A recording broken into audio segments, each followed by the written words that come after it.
මගේ ජීවිතේ තවත් එක දවසක ආරම්භයක්.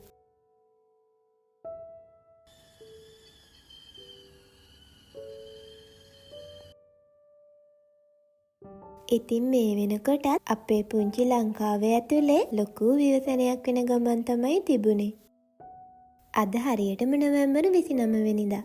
අපිටත් දැන් දවස් දෙකක් තිස්සේ ඉඳන් කරන්ට් එකක් නෑ, හරියට ෆෝන් වලට සිග්නල් නෑ. ඒ වගේම මුළු දවසම එක දිගටම වහිනවා.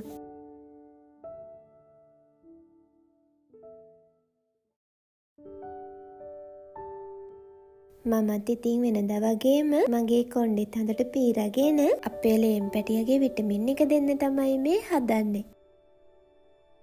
ඉතින් ඔයගොල්ලොත් ගොඩ දෙනෙක් අපේ මේ පුංචි ලේම් පැටිය ගැනත් අහලා තිබුණානේ. ඔන්න ඉතින් එයත් හොඳින් පරිස්සමට ඉන්නවා. ඔය ඉතින් පේනවනේ මුළු දවසේ තිස්සෙම එහාට මෙහාට දුවන එකමයි වැඩේ.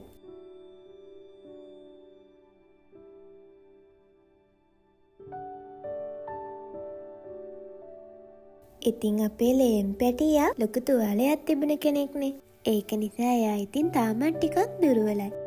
එයාට හැමදාම දෙන කෑම ගැන අපි ටිකක් හිතලා බලලා දෙන්න ඕනි. එයාගේ කෑම පිඟානට මං අනිවාර්යෙන්ම දොඩම්, නෙළුම් විෂ, මිදි මේ විදිහට හැමදාම එකතු කරගන්නවා. කෙසෙලුයි ගස් ලැබුයි ඇරෙන්න අනිත් පළතුරු වර්ග නම් මං ඉඳහිට මාරු කර කර දෙනවා.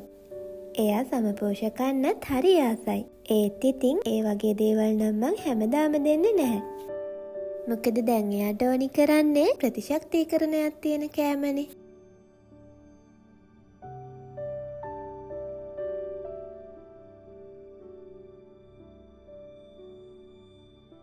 ඉතින් මේ වෙනකොටත් අපේ පැත්තට නම් හොඳටම වහිනවා.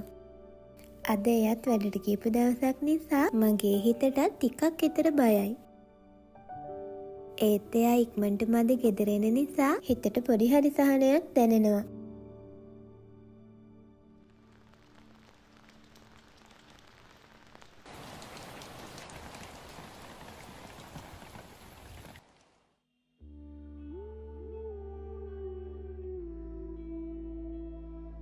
ජීවිතය කියන්නේ හරි පුදුම නවාතැන්පොලක්. සමහර විට අපි හීනකින්වත් හිතන්නේ නැති වෙලාවක කාලයක් වැය කරලා අපි එක්රැස් කරපු දේවල් සදහටම නැති වෙන්න යන්නේ එක පුංචි නිමේෂයක් විතරයි. ආයෙමත් ඒ කාලයේ විසින්ම අපිට අහිමි වුණ දේවල් නම් ගොඩනගා ගන්න පුළුවන් වුණාට නැති වුණ ජීවිතයක් නම් අපිට ආයෙම ගොඩනගා ගන්න බෑ. ඒ වගේ මේ ජීවිතයේ ඇති වටිනාකම අපිට අනිත් දේවල් එක්ක සංසන්දනය කරන්නත් බෑ.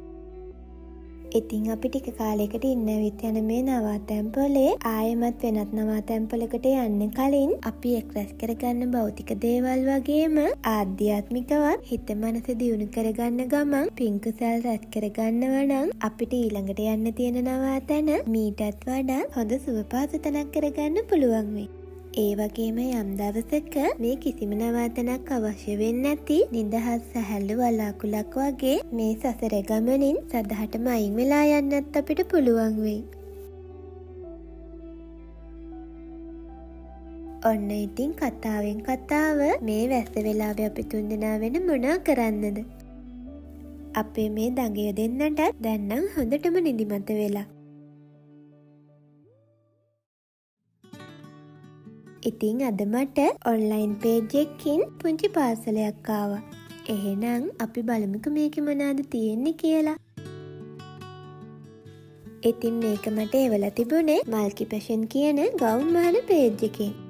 ඉතින් ඇත්තටම ඒ ගවුම් දෙක නම් පුදුම ලස්සනයි.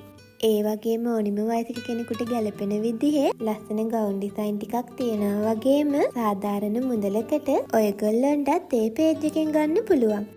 ගවුම් දෙකක් ගන්නකොට ඩිලිවරි ෆ්‍රී ගන්න පුළුවන් වෙනවා වගේම රුපියල් 350ක ඩිලිවරි චාර්ජ් එකක් තමයි අය කරන්නේ.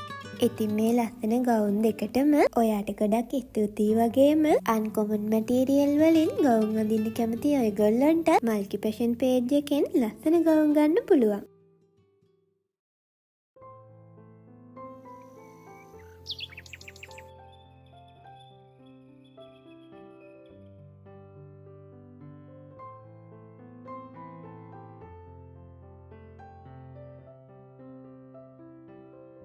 මගේ ජීවිතේ තවත් එක දවසක ආරම්භයක්.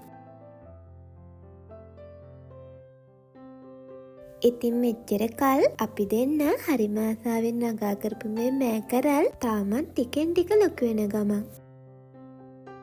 තමන්ට තියෙන පුංචි ඉඩක වුණත් මොකක් හරි වගාවක් කරනවා කියන්නෙම හිතට මහ පුදුමාකාර සැනසීමක්. ඉක්මනටම මේ කරල් ටික හැදේවිද? අද කොච්චර අදරට පැල ටික ලොකු වෙලාද? ඉතින් හැම උදේකම අපි දෙන්න කතා කරන්න ආසම වචන ටික තමයි ඒ. ඉතින් මං විශ්වාස කරන දෙයක් තමයි අපේ ජීවිත සරල වෙන තරමටම ඕනම දෙයකට මුහුණ දීලා ඉදිරියට පවත්වාගෙන යන්න ලේසි කියන එක. මොකද හිතේ තියෙන ප්‍රශ්න අඩු වෙන තරමටමයි අපිට ඇත්තටම සතුටින් ජීවත් වෙන්න පුළුවන් වෙන්නේ. ඉතින් ඔන්න කොහොම හරි අපි දෙන්නම හරි ආසාවෙන් බලාගෙන හිටපු නෑකරල් ටික කඩන දවසත් උදා වුණා. ඇත්තටම කියන්න හරි සතුටුයි මේ පාර අපේ මෑවගාව හොඳ සරුවටම තිබුණා. අනිවාර්යෙන්ම දවස් දෙකෙන් දෙකට කිලෝ 1.5ක දෙකකට කිට්ටු වෙන්න අපිට මෑකරල් කඩා ගන්න එහෙම පුළුවන් වුණා. ඉතින් ඊටත් වඩා හිතට තියෙන ලොකුම සතුට අපි කඩාගත්ත මේ මුල් මස් වැනු ටික ආපදාවෙන් විපතටපත් වුණ අපේම අයට දෙන්න පුළුවන් වුණු එක ගැන.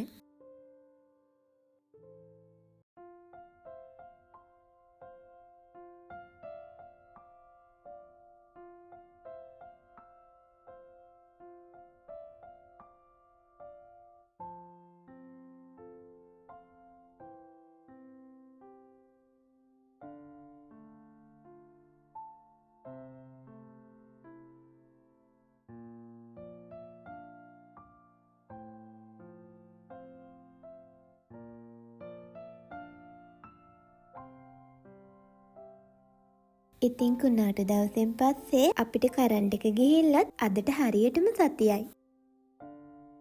මේ දවස්වල තියෙන වැහි අඳුරත් එක්ක ටිකක් හවස් වෙනකොට ගේ ඇතුළටත් ඉක්මනටම කරවල වැටෙනවා. ඒක නිසා අපි පහන් එහෙම පත්තු කරගෙන තමයි රැට උයන වැඩ ටික එහෙම කරගන්නේ.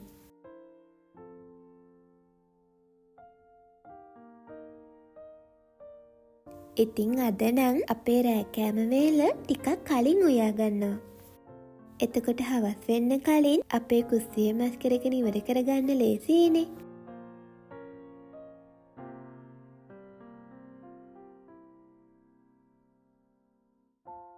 ඉතින් අද රෑට අපි හදාගන්නේ අපි දෙන්න කන්න ආසම රයිස් එකක්. ඒකට ඕනි කරන දේවල් ටිකත් ලෑස්ති කරගෙන මේ ලස්සන පහන් එළියෙන් අපේ කෑම එක හදාගන්න තමයි මේ හදන්නේ. එයාගේ අතින් හදන කෑම ගැන නම් ආයෙතින් අමුතුවෙන් කියන්න ඕන නැහැනේ. ඇත්තටම මම නම් හරිම ආසයි එයා අතින් හදලා දෙන මේ රස කෑම කන්න. ඊටත් වඩා ඒව හදන දිහා බලන් ඉන්න තමයි මම නම් ආසම.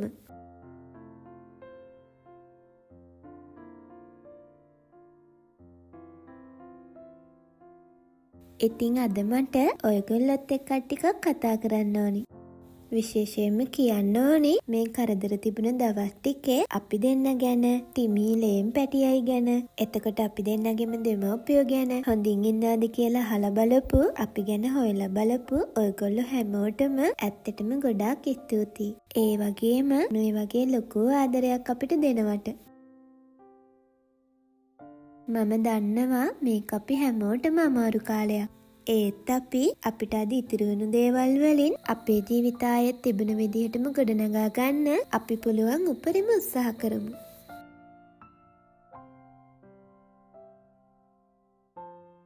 ඉතින් අන්න අපි දෙන්න උයාගත්ත බත් එකත් අද ටිකක් වේලාසනින්ම ගන්නවා.